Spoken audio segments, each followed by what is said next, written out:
You know, last Saturday night, I attended a human rights vigil for the dissidents that are held in Vietnamese prisons. And so everybody understands Vietnam has one of the worst records in the world on human rights.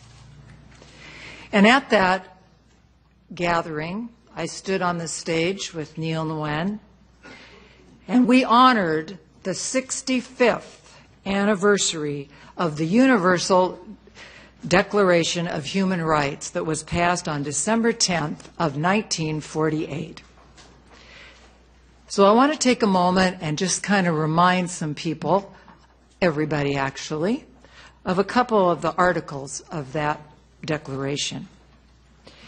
It says, everyone is entitled to all the rights and freedoms set forth in the Declaration without any distinction of any kind, such as race, color, sex, language, religion, political, or other opinion. In Article 6, it says that everyone has the right to recognition everywhere as a person before the law.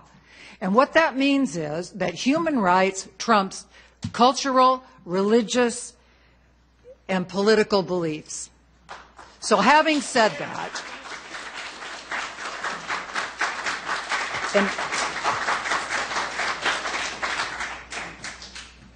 I will continue to stand shoulder to shoulder with everyone to continue that fight. But I say this, you are either for human rights or you're not. There's no middle ground. And I say human rights begin at home down on Bolsa Avenue.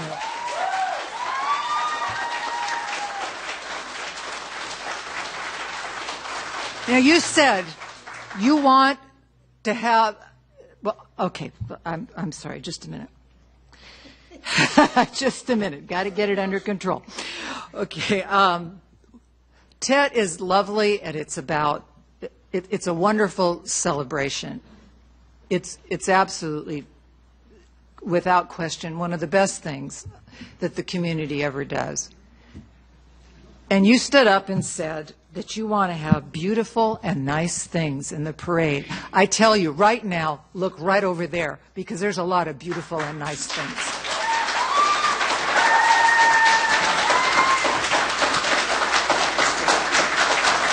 Now, having said that, this could have been solved really, really easy. We could have had a contract that said, okay, there's not going to be any public displays of affection. And you know what? I would have signed it, and all the band members would have signed it, and they would have signed it, and you could have signed it, and we could have gone on and had one heck of a good party. And that's what should have happened. But that didn't happen. So, having said that, I got to say, here we have the LA Times and the Register. This whole thing has made the people of Westminster, all the people, look bad. Okay, we look like we discriminate because what was said over here was absolutely accurate. People don't know that you're putting on the parade. They think we're putting on the parade. And they think we're discriminating against people. And I spent my whole damn life fighting against discrimination. And I got to tell you, this really ticks me off if you can't tell that already.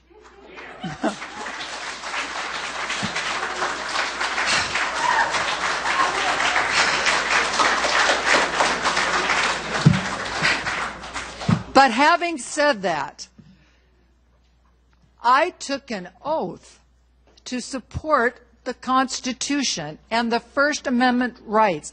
And as egregious as I find this, I have to support that. And I also took an oath to do what's best for all the people of the city of Westminster. And just so everybody knows, we have a $3.7 million built-in deficit that we have to deal with every year. Because by gosh, if we had a lot of money, we'd be putting on this parade and it would be a happy thing and everybody would be included. But the bottom line is, we can't do that. So unfortunately tonight, I am going to have to go against my personal conscience about human rights, and I'm going to have to vote in favor of having this parade because of the First Amendment. So I hope everybody understands that. I hope you all understand that, because I realize that I've ticked off everybody. But you know what? It's in my heart, and I've got to do what's right. I have to support the First Amendment, and I have to support the gay community as well. I'd like to ask everyone in this room to be quiet.